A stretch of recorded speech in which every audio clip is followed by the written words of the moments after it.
अस्सलाम वालेकुम। Study river academy के प्लेटफॉर्म से मैं हूं महा सरफराज। आज हम अपने जीके सीरीज़ का एक नया लेक्चर डिस्कस करेंगे।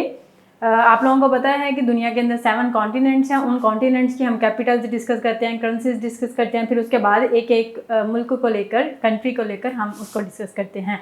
तो आज हम यूरोप का एक कंट्री को डिस्कस करेंगे। यूरोप की पहले करेंसीज भी हम डिस्कस कर चुके हैं और उनके कैपिटल्स भी डिस्कस कर चुके हैं। तो अब देखते हैं कि फ्रांस के बारे में कौन कौन सी कोई सुपरफिशियल जो इन्फॉर्मेशन है वो कौन कौन सी है। फ्रांस का स्टार्ट करते हैं। फ्रांस का कैपिटल पेरिस, हम सबको पता है। उसके बाद करेंसी इसकी फ्रेंच फ्रैंक और इंडिपेंडेंस इसकी हुई थी 14 जुलाई 1789। और ये जो है 14 जुलाई को बेस्टाइल डे कहा जाता है। बेस्टाइल डे का अक्सर क्वेश्चन पूछा जाता है पेपर के अंदर। पीपीएससी अक्सर पूछती है कि बेस्टाइल डे किस मुल्क से बिलोंग करता है या रिलेट करता है, तो ये फ्रांस से। ठीक हो गया। फिर उसके बाद इसकी न्यूज़ एजेंसी जो है AFP। अब अक्सर न्यूज़पेपर, जब हम डॉन न्यूज़पेपर पढ़ रहे होते हैं या फिर अल जज़ीरा कोई भी न्यूज़पेपर पढ़ रहे होते हैं तो उसके नीचे AFP अक्सर आ रहा होता है, र्यूटर्स आ रहा होता है, AFP आ रहा होता है, ये वो है न्यूज़ एजेंसी।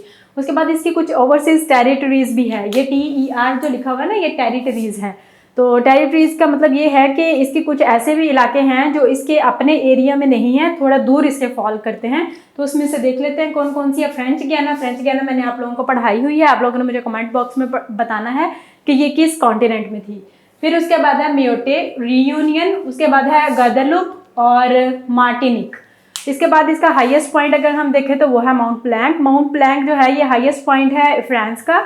और ये जो माउंटेन रेंज है एल्प्स माउंटेन रेंज जो है यूरोप की, ये उसकी है। ठीक है, माउंटेन। और इसकी हाइट है 4810 मीटर।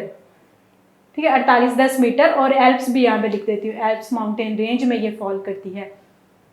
फिर उसके बाद इसकी कुछ हिस्ट्री है। हिस्ट्री भी छोटी सी है। हिस्ट्री के अंदर ये है कि यहाँ पर पहले किंगशिप हुआ करती थी। इनके किंग हुआ करता था। किंगशिप में आप लोगों को पता है किंग का रूल होता है पूरी मुल्क के अंदर, और लोगों को उसको ही फॉलो करना होता है, उसके स्टेप्स पर चलना होता है। तो लेकिन यहाँ पे जो लोग थे उन्होंने फील किया कि हमारी किंगशिप को ख़त्म होना चाहिए, ये तो हमें चला रहा है। तो इसकी किंगशिप को ख़त्म करने के लिए लोगों ने एक मूवमेंट की, जिसकी वजह से 14 जुलाई 1789 में उनको इंडिपेंडेंस मिली।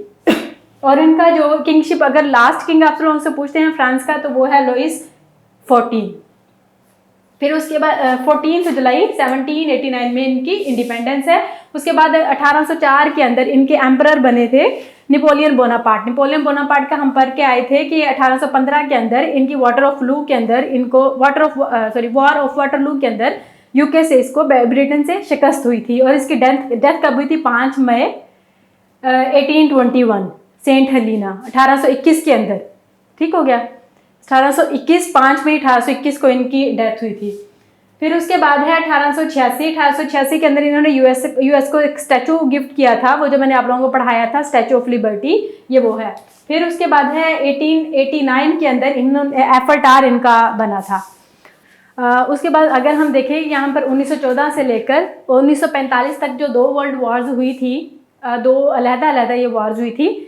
तो इन्हें यहाँ पे वर्ल्ड वॉर 1 और वर्ल्ड वॉर 2 के अंदर फ्रांस ने साथ दिया था यूके का। फिर उसके बाद 2011 के अंदर इन्होंने हिजाब के ऊपर रेस्ट्रिक्शन लगा दी थी। ये पहला मुल्क था जिसने हिजाब के ऊपर रेस्ट्रिक्शन लगाई थी। फिर उसके बाद इसकी कुछ पर्सनालिटीज़ इसकी बहुत ही इंपॉर्टेंट और बहुत इंटरेस्टिंग पर्सनालिटीज़ हैं। सबसे पहले लॉइस ब्रेले का हम पहले भी पढ़ के आ चुके हैं करंट अफेयर की सीरीज़ के अंदर। आई थिंक उसके अंदर हम लोगों ने पढ़ा था कि इन्होंने ब्रेले सिस्टम दिया था। जो नबीना लोग होते हैं उनके लिए एक ब्रेले सिस्टम दिया था इन्होंने। ये जो थे खुद भी नबीना ही थे, बचपन में ही हो गए थे, तो इस वजह बाद में से इन्होंने ब्रेले सिस्टम दिया था। फिर उसके बाद है लुइस पास्चर एक इनके बायोलॉजिस्ट थे, बहुत इंपॉर्टेंट बायोलॉजिस्ट थे। इन्होंने कुछ जिस तरह से पास्चराइजेशन की हो गई, फर्मेंटेशन हो गई और रेबीज वैक्सीनेशन, ठीक है, इनको इंट्रोड्यूस करवाया था इसने, लुइस पास्चर ने। फिर उसके बाद मैरी क्यूरी जो है ये वैसे तो फ्रांस से बिलोंग नहीं करती, लेकिन इनके हस्बैंड थे जो मैरी क्यूरी, उनके साथ इनकी शादी हुई थी यहाँ पर। वैसे ये पोलैंड से थी। और मैरी क्यूरी का हम सबको पता है कि 2 दफ़ा ये नोबेल प्राइज़ ले चुकी हैं, एक दफ़ा फिजिक्स में और एक दफ़ा केमिस्ट्री के अंदर। फिजिक्स के अंदर इनको जो मिला था नोबेल प्राइज़, इन्होंने अपने हस्बैंड के साथ शेयर किया था, लेकिन इनको जब केमिस्ट्री का मिला था तो उससे पहले इनके हस्बैंड की डेथ हो गई थी, उसकी वजह से इनको अकेली को नोबेल प्राइज़ लेना पड़ा था। और 1934 के अंदर इनकी डेथ हुई थी फ्रांस के अंदर, मैरी क्यूरी की। और इनके हस्बैंड कौन है, पैरी क्यूरी। फिर उसके बाद है गैस्टेव एफेल, ये जो है ये बहुत ही इंपॉर्टेंट, ये भी इनकी पर्सनालिटी है। इन्होंने एफल टावर और स्टैचू ऑफ लिबर्टी ये नहीं से बिलोंग करते हैं। और ये डिजोन सिटी है फ्रांस की, वहाँ से गए हैं, ठीक हो गया। फिर उसके बाद इमैनुअल मैक्रोन, ये हम सबको पता है, ये प्रेसिडेंट है यहाँ के, और ये 2017 के अंदर प्रेसिडेंट बने थे और इनकी जो बर्थ थी वो 1977 में हुई थी। फिर उसके बाद है जिनाडाइन जिडेन, ये एक यहाँ के फुटबॉलर सॉकर प्लेयर हैं, बहुत इंपॉर्टेंट इनके फ्रांस के। फिर उसके बाद ब्लेस पास्कल, ब्लेस पास्कल जो है ये छोटे होते अपने फादर के साथ काम किया करते थे ऑफिस के अंदर। तो इन्होंने कैलकुलेशन के लिए एक छोटा सा कैलकुलेटर टाइप बनाया था, कैलकुलेशन मशीन बनाई थी। अगर आप लोगों में से किसी का कंप्यूटर का बैकग्राउंड है और इसके रिलेटेड कोई ज़्यादा अच्छे से एक्सप्लेन कर सकता है तो कमेंट बॉक्स में बताइएगा। फिर उसके बाद है इसकी कुछ इंपॉर्टेंट प्लेसेस देख लेते हैं फ्रांस की कौन कौन सी है। सबसे पहले एफल टावर, एफल टावर जो है इसकी हाइट है 1063 फीट। और उसके बाद है लोवरे म्यूजियम, ये भी यहीं से बिलोंग करता है। फिर उसके बाद cathedral Notre Dame de Paris, ये मैंने आप लोगों को पहले भी बताया था कि यहाँ पर आग लग गई थी इसकी रूफ को, बाद में इसको रिसेंटली ही ओपन किया गया है लोगों के लिए। फिर उसके बाद आर्क डी ट्रायम्फ, ये भी यहीं से फ्रांस में एक बहुत इंपॉर्टेंट इनकी प्लेस है। उसके बाद कुछ रिवर्स हैं, एक है सेन रिवर और एक दूसरा है लॉरे रिवर। जो सेन रिवर है उसके ऊपर पेरिस है, पेरिस कैपिटल। फिर उसके बाद इसका मैप देख लेते हैं, मैप भी बहुत प्यारा सा है, छोटा सा मैप है फ्रांस का। ये सारा जो ड्रॉ किया हुआ है ब्लैक के साथ, ये सारा फ्रांस है। फ्रांस का देख लेते हैं कौन कौन सी कंट्रीज फ्रांस के साथ अपना बॉर्डर शेयर करती हैं। उसके ईस्ट में है इटली, ऊपर है स्विट्जरलैंड, फिर जर्मनी, फिर बेल्जियम। फिर इस तरफ इसका आ जाता है इंग्लिश चैनल। इंग्लिश चैनल जो है ये वाटरी एक स्ट्रिप है जो बरतानिया यूके और फ्रांस को अलहदा करती है। इस तरफ इसके आ गया अटलांटिक ओशन और ये है स्पेन नीचे, और नीचे आता है मेडिटेरेनियन सी। मेडिटेरेनियन सी जो है ये वही सी है जहाँ पर इटली भी है, जिसको बूट शेप पेनिनसुला भी कहते हैं, इटली वहीं पे मेडिटेरेनियन सी के अंदर।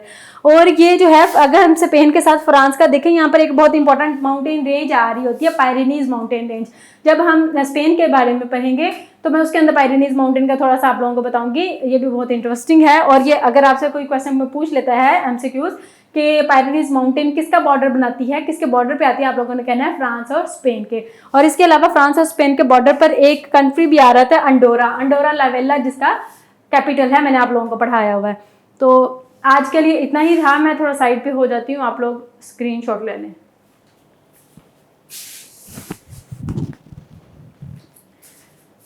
बाकी आप लोगों के लिए, आप लोगों की तरफ से कोई सजेशन हो तो कमेंट बॉक्स में ड्रॉप कर सकते हैं। थैंक यू सो मच, अल्लाह हाफिज़।